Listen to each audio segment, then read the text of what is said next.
Olha, toda vez que eu coloco esse programa no ar, eu fico muito feliz, tá? Por quê? Porque você é meu telespectador há 30 anos.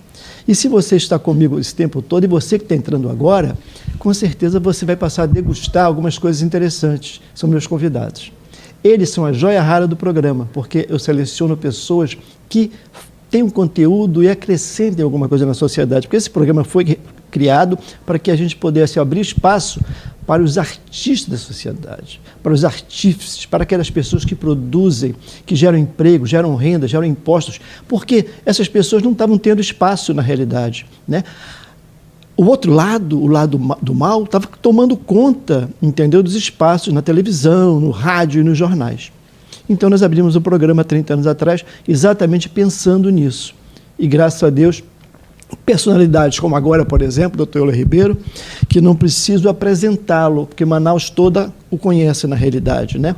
Eu conheci quando era deputado federal, e que na realidade foi um dos melhores e mais atuantes. Você me conheceu? Eu, secretário da Saúde. Foi antes? Foi antes de eu ser deputado federal. Tá aí, eu já não lembrava desse detalhe. A gente vai passando. Que bom que o senhor me lembrou. Mas por que marcou comigo o deputado federal? Porque ele, pela primeira vez, me abriu as portas do Congresso Nacional, me levando a Brasília para gravar o meu programa de televisão. E lá eu pude entrevistar diversos parlamentares, atuantes da casa. E este homem, dentro do Congresso Nacional, era muito respeitado. Ele tinha, na realidade, uma conduta de seriedade, uma conduta que a gente hoje cobra do político, na realidade, mas ele não precisava cobrar, porque era nato dele. Mas eu me inspirava no doutor Ulisses Guimarães. Mestre Ulisses. O doutor Ulisses, quando vinha a Manaus, e o Gilberto era o governador e eu era o secretário da Saúde, o doutor Ulisses ficava sob a minha responsabilidade. Quando o Gilberto me elegeu a primeira vez deputado federal, ele mandou me buscar aqui, o doutor Ulisses. E aí me fez presidente da Comissão de Seguridade Social, que era Saúde, Previdência e Assistência. Saiu de uma viagem oficial do Ali o senhor está na política, né? Porque eu não era político. Sim. Eu não era político. E aí ele saiu de uma viagem para a China, uma viagem oficial, e me colocou na presidência da delegação. E me botou porta a porta com ele lá no apartamento do Congresso. Então, ele me orientou demais, né? E as pessoas realmente me respeitavam, porque a minha conduta, você é testemunha disso, foi sempre muito correta. É verdade. E veja bem, e aí no segundo mandato ele me escolheu para ser o relator da reforma da Constituição de 88, que era da Previdência. Por isso que eu tive que estudar o envelhecimento. Sim, sim. Né? É daí que veio a geriatria. Daí que veio a geriatria, porque eu era pneumologista. E eu disse, como é que eu vou fazer lei que os beneficiários são pessoas idosas se eu não sei nada?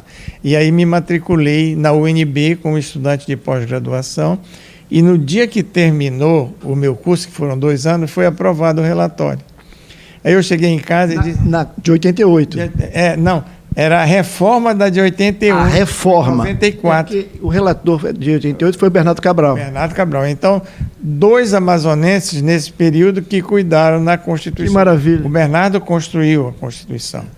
E eu fiz a reforma da Previdência. E promulgada pelo mestre Ulisses. Pelo Dr. Ulisses Guimarães. Mas ele era um homem fantástico, né? Sábio, na realidade. Sábio, simples, honesto. Sabia se comunicar com o povo.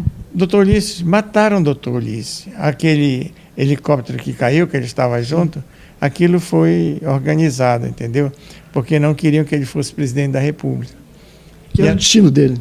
E até hoje não encontraram o corpo dele. Até hoje não encontraram o corpo. Só não encontraram o corpo do Dr. Ulisses. Este homem aqui nasceu em Itacoatiara, na Velha Serpa, na realidade, né? Pelos idos de 1940. 41, 41. Então eu errei por 1 ano. É verdade. E aí, então, conheceu uma jovem senhora, na realidade, que é médica, que é a doutora, que eu digo ser doutora Edneia Ribeiro, em que nós temos um respeito, um carinho, uma admiração, e é uma dama na sociedade, né? E me conta um pouquinho de como começou. Veja bem, eu só nasci em Itacoatiara. Só nasceu? Sim. Porque naquele tempo não tinha hospitais no interior, né? E a mamãe morava em Parintins, porque o papai era tabelião em Parintins. E quando ela ficava gestante, ela vinha ter os nenéns na casa da mãe dela, em Itacoatiara, porque tinha a parteira. Ah, sim. E aí, depois que nascia, a mamãe voltava para Parintins levando a gente. Então eu me criei realmente em Parintins. E lá tinha um grande comerciante, doutor Antônio Maia, não, senhor Antônio Maia. E ele era o maior exportador de pau rosa para a França. E ele era compadre do meu pai. Então eu... Exportava pau rosa. Pau rosa, é. Pau rosa é o fixador dos perfumes. Sim. Né? Então ele era compadre do meu pai, e como eu estudava já fora de Parintins, que eu já tinha terminado o primário, o papai me mandou para um colégio americano em Santarém. O colégio Dom Amando, que era dos Holy Cross Brothers, os irmãos da Santa Cruz. E eu vinha nas férias, né, passar as férias lá em Parintins. E aí conheceu? Não, veja bem, aí como o papai era compadre do seu Antônio Maia, nas festas do Natal ele fazia uma festa muito grande num sítio que ele tinha, que era fora de Parintins. E o papai sempre ia com a mamãe. E como eu estava lá, me levaram. E eu cheguei lá, conheci uma lourinha, que era Edneia, né? Uma lourinha, gostei disso. E aí, como ele tinha recursos... Amor à primeira vista? Amor à primeira vista. Então ela tinha uma bicicleta Harley, né? Que naquele tempo, lá no interior, uma bicicleta Harley... Era tudo. Era tudo. E eu peguei a bicicleta e dei uma voltinha ali. Ela disse: "Ei, menino, larga a minha bicicleta." Tinha quantos anos, senhor? Eu tinha 16 anos e ela tinha 12. Adolescente. Ela estudava aqui no colégio. E ela tinha acabado de sair da infância para a adolescência, né? Para adolescência. Então, ela estudava no Colégio Auxiliador aqui, ela estava de férias também. Aqui tinha Auxiliador e Doroteia, né? Os dois colégios, E aí, veja bem uma coisa, na hora do almoço, né? Ainda tem, aliás, até hoje, né? Tem. Então, na hora do almoço, eu me servi de maionese, que no interior tinha maionese, né, galinha assada, aquelas coisas, né? Farofa. Obrigatoriamente, nos aniversários, então? E aí eu me servi de um pouco de maionese e botei um pouquinho de arroz. Ela disse: "Ei, menino, maionese não se come com arroz." Aí, o primeiro puxão de orelha. Aí eu digo: meu Deus, será que ela está querendo que eu me aproxime dela? Aí comecei, né? Aí começou tudo. Começou tudo. Mas me diga uma coisa, atualmente o senhor, há 16 anos eu acho, né? Reitor na realidade, né?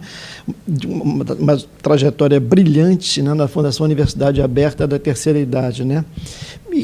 Me conta um pouquinho da universidade. Veja bem uma coisa, eu saí do Congresso e fui-me embora para o maior centro de cuidados das pessoas que envelheceram. Eu lembro bem. Que ainda é, até hoje, esse maior centro na PUC, em Porto Alegre. Voltou a estudar. Eu fiquei 4 anos lá e fiz mestrado e doutorado em geriatria.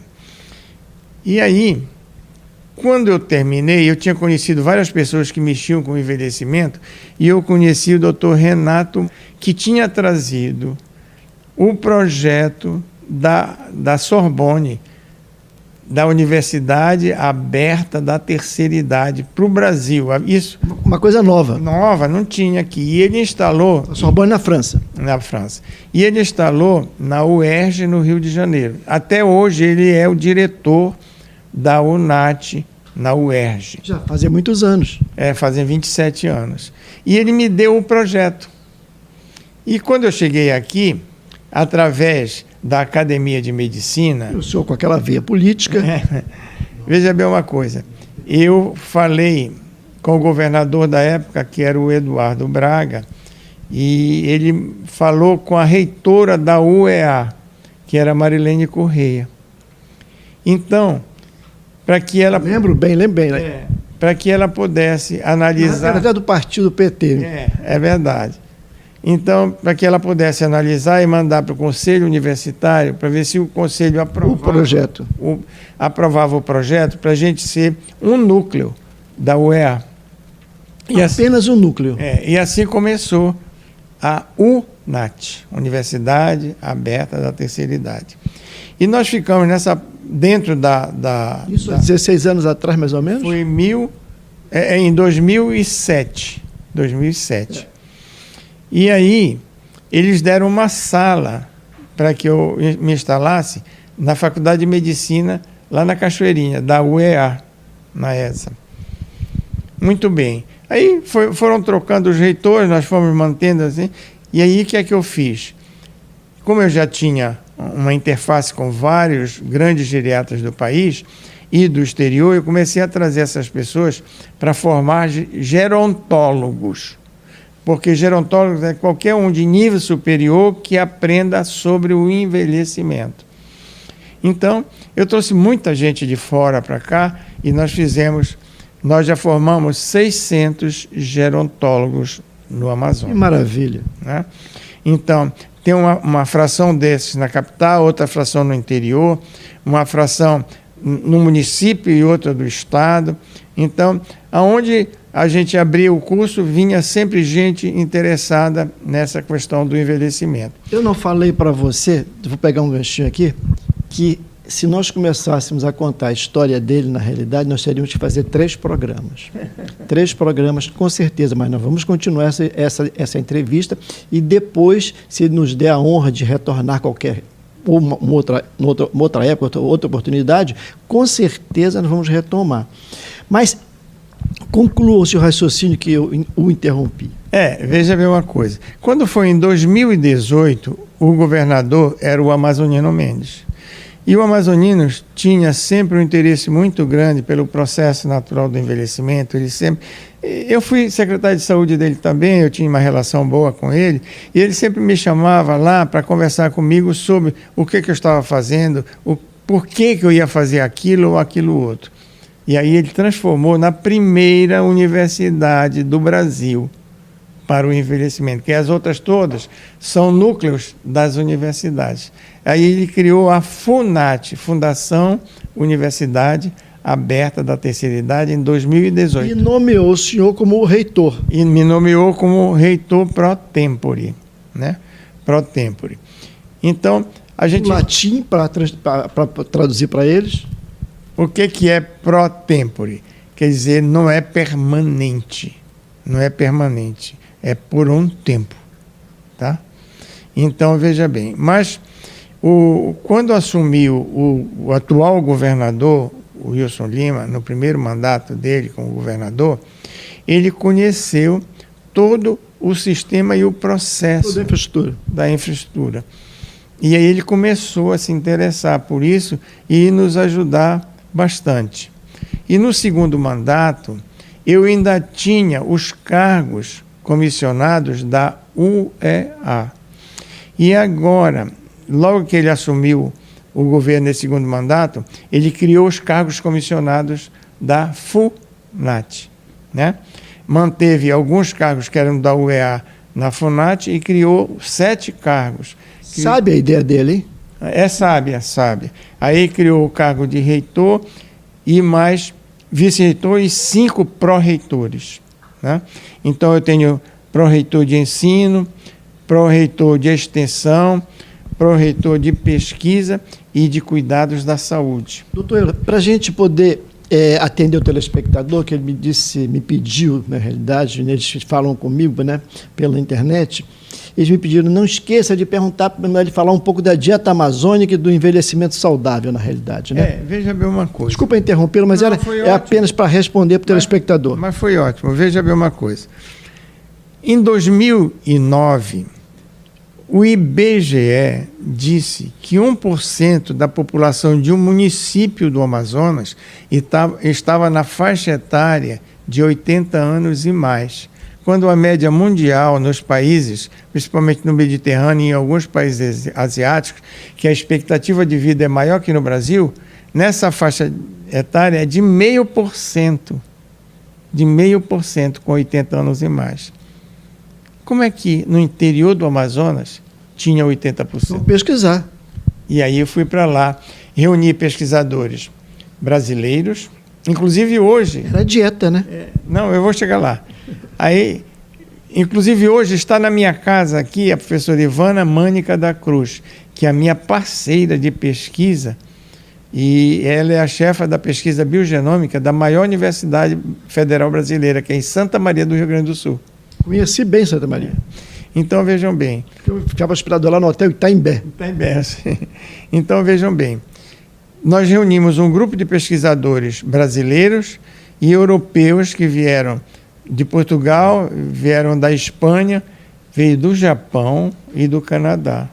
E nós fomos para lá, são 172 comunidades no município de Maués. Nós escolhemos pesquisar em pessoas de 70 anos e mais. Então, nós escolhemos 1.813 indivíduos de 70 anos e mais. E fomos pesquisar todos os vieses que contribuem para o envelhecimento saudável. Quais são? O sono, a fuga do estresse, o exercício e a dieta. Muito bem. Por que o sono? Porque quando você dorme, você não gasta energia, você guarda energia. O exercício. E o momento é que as células se recuperam todas. Exatamente. Então, o exercício. Nós não éramos bípedes, nós éramos como os símios, nós éramos quadrúpedes. Quando a natureza evoluiu e nós ficamos num suporte sobre duas estruturas que são os pés, a natureza teve que criar 2 outros músculos à semelhança do coração, para se contrair como o coração se contrai, para trazer o sangue da periferia e das vísceras para o coração. E tem que exercitar para que sangue possa circular. Exatamente, são as panturrilhas. Quando você, por exemplo, caminha e não tem o hábito de caminhar, quando começa a caminhar, você vai sentir até um pouquinho de dor nas panturrilhas, não é isso? Exatamente, porque elas começaram a se contrair mais vezes do que normalmente estava acostumado. Mas essa dor, na realidade, depois com o tempo, ela passa. Ela desaparece. Porque você fica apavorado, às vezes, será que eu vou ter uma trombose, né? É porque, veja bem uma coisa. Pode ter se não fizer exercício. As fibras musculares se contraem com uma frequência, mas se você aumenta esta frequência, por exemplo, Dr. Euler caminha todos os dias. Hoje mesmo, eu acordei 6h30 da manhã, eu já caminhei 3,3 km. Que maravilha! Me hidratei antes, durante e depois. Sim, porque na nossa idade, na realidade, nós perdemos muito líquido. Eu tenho sempre uma garrafinha de água que eu ando com ela. Muito bem, porque o líquido intracelular na idade tardia, ele desaparece. Então você e nós não sentimos sede. É verdade. Então, vejam bem, nós temos que nos hidratar com 30 ml de líquido por cada quilo de peso. Eu tenho 70 quilos. Eu tenho 60 quilos. Então, você tem que tomar... Porque a minha estatura, eu tenho 1,62 m. Eu tenho 1,70 m. Então, vejam bem, você tem que tomar com 60 quilos, 3 vezes 6, 18, então 1.800 ml. Eu tomo um pouquinho mais. Cada copo tem 200 ml. É verdade. Se você tomar 10 copos durante as 24 horas, já são 2 litros. É verdade. Né? Então, vejam bem. Eu tomo mais água também logo que eu desperto, porque eu sinto a necessidade de colocar o meu organismo para funcionar. Mas é muito bom. Despertar o organismo. Muito bom. Então, me diga uma coisa que eu queria, não posso deixar de perguntar, da dieta. No seu estudo, todo mundo, a gente fala muito do ômega 3 do peixe, aquela coisa toda, que então era o salmão, não sei o que era outro, e o senhor vem e diz que era o jaraqui. Pois é, então nós fomos pesquisar. Eu já falei aqui no exercício, o homem da floresta caminha e rema, faz muito exercício. Né? Quando você rema, você faz exercício nas pernas e nos braços. Né? Eu remei. Então... Remei porque na Ponta Negra, vou até lhe contar, nós tínhamos uma escola de remo. Exatamente. E aí o que acontece? A gente primeiro era para o tronco, ficava aquele tronco fixo, com uma corrente e você remando ali. Mas era a gente remava numa canoa de 4 na realidade, né, que era o remo sincronizado, mas o mais difícil, a gente ia lá mais ou menos às 5h30 da manhã começar, era quando nós descíamos com a canoa e depois na subida, que ela estava encharcada, que marcava o ombro da gente, o peso. E, na realidade, tinha um garoto mais leve que dava o comando, né? O comando para a gente, porque a gente rema de costa, na realidade. E o que acontece? Isso me fez um bem tem tremendo. Que vai lá na popa, né? Isso. Vai ir para cá, para ali. Mas acontece que era um garotinho leve para não fazer peso, né? Então, vejam bem. Lembra dessa escola? Lembro. Eu moro na Ponta Negra desde 79, né? Quando não tinha nada lá, né? Então, vejam bem. Era, inclusive, uma via, né? Era uma via só. Então, vejam bem, mas tem uma coisa que é a fuga do estresse. Então, por quê? Quando você se estressa, você libera catecolaminas, que é a adrenalina e a noradrenalina, que aperta os vasos, que não deixa o sangue ir para a cabeça, para o coração. Você, às vezes, eu começo a sentir uma dor no peito. Porque está faltando sangue lá, pode ter um infarto do miocárdio, então não se estresse. E não tem luz lá nas comunidades. Aí não tem a televisão toda hora. Mataram, roubaram, fizeram. Não tem o trânsito. Não tem o trânsito. Os boletos não são tantos. É verdade, não tem boleto. E então é isso. Mas e o Jaraqui? Não, mas eu chego lá. Então, vejam bem. Eu estou adiantando um pouquinho, porque realmente a gente chega aqui, na realidade, televisão é tempo, né? É verdade. E aí eu não quero editar essa entrevista. Então eu já vou correr para aí. Então eu fui ver a dieta deles. O que é que eles comem? Eles não comem carne vermelha porque eles não criam, né? Eles só criam aves e porcos, né? Então eles comem... A proteína ou vem do porco ou da ave ou do peixe. Quando vem do peixe, o peixe mais consumido é um que você nem conhece, é o jaraqui, né? Nós fazemos até um ditado, né? Quem come jaraqui não sai mais daqui. Quem toma água do Rio Negro e come jaraqui não sai mais daqui. Então vejam bem, mas não pode comer frito, que é saboroso. Sim. Porque senão vai fazer com que a gordura se sature e vai obstruir seus vasos. O jaraqui tem mais ômega 3 que salmão, comprovado cientificamente pelo INPA, o Instituto Nacional de Pesquisa da Amazônia. Que maravilha. Né? E outra coisa, e é um peixe barato na realidade, né? Com R$10 você compra 5, 6 peixes. 12 peixes. Se for lá na feira do peixe. Na Pané. Na Feira da Pané. Então vejam bem, com R$100 você não compra salmão. É verdade. E aquele peixe que dizem que é salmão que tem no supermercado, a maioria não é salmão. É que eles dão na ração um corante. É o peixe branco. É verdade, né? Por isso que o sushi se tornou baratíssimo por aí. Até eles fazem hoje uma coisa que é interessante, né? Rodízio de sushi. E aí uma vez eu fui comer, que eu só como lá com o seu Herói, na realidade, né? Aí é muito bom. Que lá ele não está mais lá. É o filho, é verdade. Está passando, né? E aí o que acontece? O seu Herói, que é tradicionalíssimo em Manaus, mas ele é originário do Japão. E mesmo, uma cozinha honesta. E aí o que acontece? Quando eu procurei outro lugar, eu senti que eu não estava comendo salmão. Porque a gente sabe o paladar do salmão. Peixe branco com peixe branco, exatamente.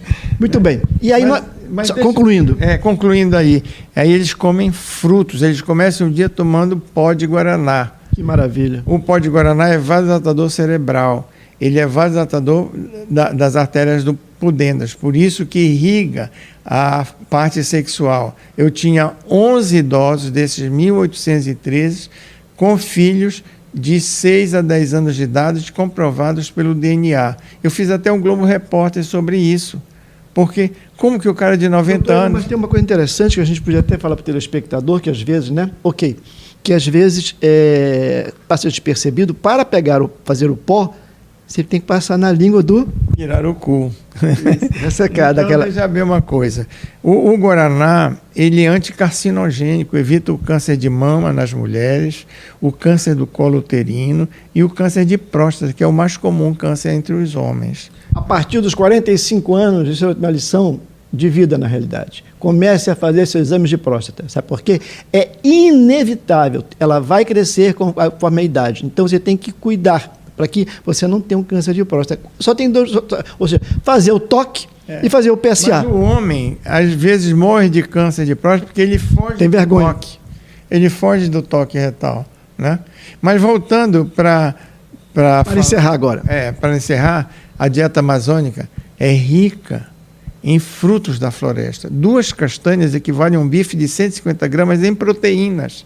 Aquela pelinha escura não é para tirar, porque ali está o selênio, que dá o start do sistema imunitário do organismo. É muito bom também até para a próstata. É verdade. E mais, eles comem camu-camu. Camu-camu é o fruto que tem mais vitamina C de todos os frutos do planeta. Mundo. Então, vejam bem, o ômega 3 e a vitamina C são antioxidantes, evitam a morte das células. E o envelhecimento é a morte celular. E por que você não tem que ir para a farmácia? Você não precisa ir na farmácia, está onde? Ali na floresta. Na floresta. E no rio. No rio. Não é isso? E eu digo sempre, e aí vocês, os pesquisadores, eles vêm aqui, aprendem com a floresta, na realidade, e levam para fazer. Se eu estar falando do perfume, os perfumes franceses mais famosos do mundo, o fixador é nosso, é da região. Rosa. Exatamente. O óleo de pau rosa, né? Que hoje custa uma fortuna, né? E por causa desse domínio agora de proteção do meio ambiente, estão proibindo extrair o óleo de pau rosa. Doutora Ribeiro, uma alegria muito grande se pela borda do nosso programa e, evidentemente, podemos fazer mais uns 3 ou 4 para contarmos uma parte da sua história, na realidade. Lhe agradecer muito e agradecer ao amigo também que está acompanhando, que está com o senhor também na parte jurídica. Né? E o Alexandre é da nossa assessoria de comunicação. Estão todos aqui, na realidade, curtindo essa entrevista, porque não é todo dia que a gente pode beber dessa fonte inesgotável de experiência, de saber e de educação. Eu gosto muito de você, da sua esposa, né? A gente precisa se reunir mais vezes. Estou à sua inteira disposição. Vou te falar uma coisa para você, para encerrar. Como eu tenho conhecimento de vinhos, na realidade, o senhor sabe disso, existe também uma coisa que nós esquecemos de falar. Hoje, o mal da humanidade, do século, é ansiedade. 2 tacinhas de vinho antes de dormir, 2 tacinhas, não é cheia, 2 tacinhas de vinho tinto antes de dormir, certo? Tira a sua ansiedade. Porque vai lhe dar resveratrol. E esse resveratrol... E polifenóis.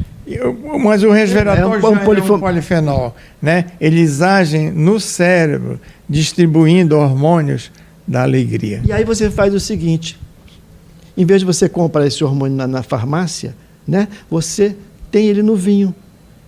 E depois que você tira a ansiedade, você não tem problema. Você é feliz, na realidade. E faz amor. Exatamente. Porque vai te ajudar em tudo. E não vicia. Porque eu faço isso há muitos anos e não tenho vício nenhum. Entendeu? E com detalhe, não tomo vinho todos os dias. Eu tenho apenas o que manda a medicina. Muito bem. Você está de parabéns pelo seu programa, tem 30 anos. Né? Eu sei que tem mais de 500 mil pessoas que seguem você e não deixem de segui-lo, porque ele é um instrumento de comunicação com qualidade na Amazônia. Muito obrigado, doutor Ribeiro.